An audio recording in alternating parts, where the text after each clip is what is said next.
இங்கே பாடுறா, இப்போ நீ பேச போகிறதெல்லாம் நான் ரெக்கார்ட் பண்ண போகிறேன். சமத்து பையனா நான் கேட்குற கேள்விக்கெல்லாம் ஒன்று விடாமல் பதில் சொல்லுவியா? ஓகேவா?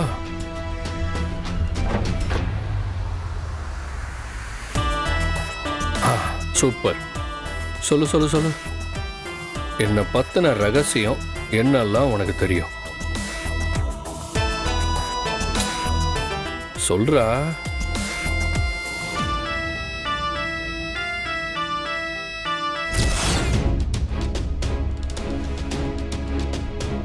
பாரதி, இங்கதான் இருக்கீங்களா? இந்த ட்விஸ்ட்டை நான் எதிர்பார்க்கவே இல்லையே.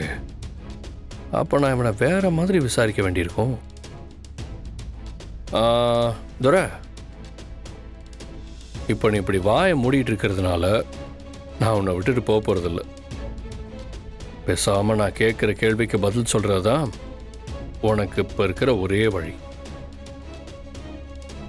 அன்னைக்கு நீ தானே என்னை கொலை பண்ண பார்த்தது.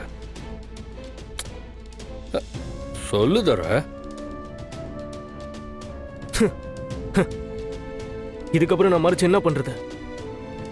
ஆமா, நான் தாண்டா உன்னை கொலை பண்ண பார்த்தேன். பாரதி மேல திருட்டு பழிய போட்டதும் நான் தான்.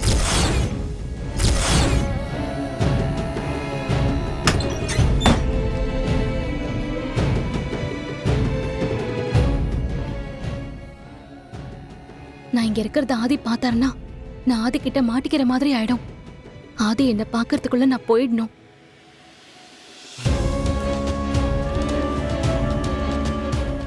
இனிமே இங்க இருந்தா நான் பார்த்துருவேன்னு பாரதி கிளம்பிட்டாங்க போல இருக்கு.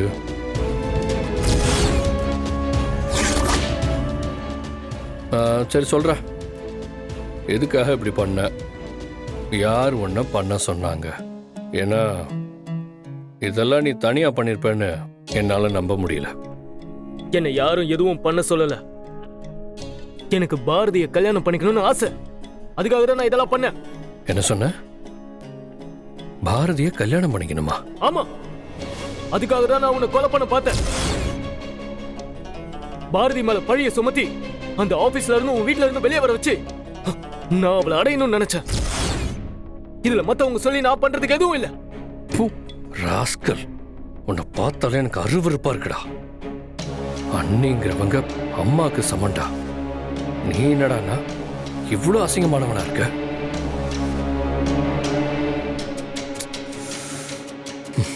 சரிடா, என்னை பத்தின ரகசியம் வேற என்ன தெரியும் உனக்கு? எனக்கு எதுவும் தெரியாது. மரியாதையா உண்மையை சொல்ல. இல்ல ஏய், எனக்கு எதுவும் தெரியாதுன்னு சொல்றல.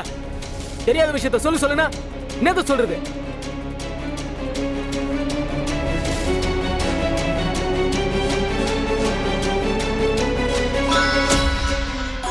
பவானி மேடம் பணம் போடுறேன்னு சொல்லியிருந்தாங்களே, பணம் போட்டிருக்காங்களோ? போச்சுரா.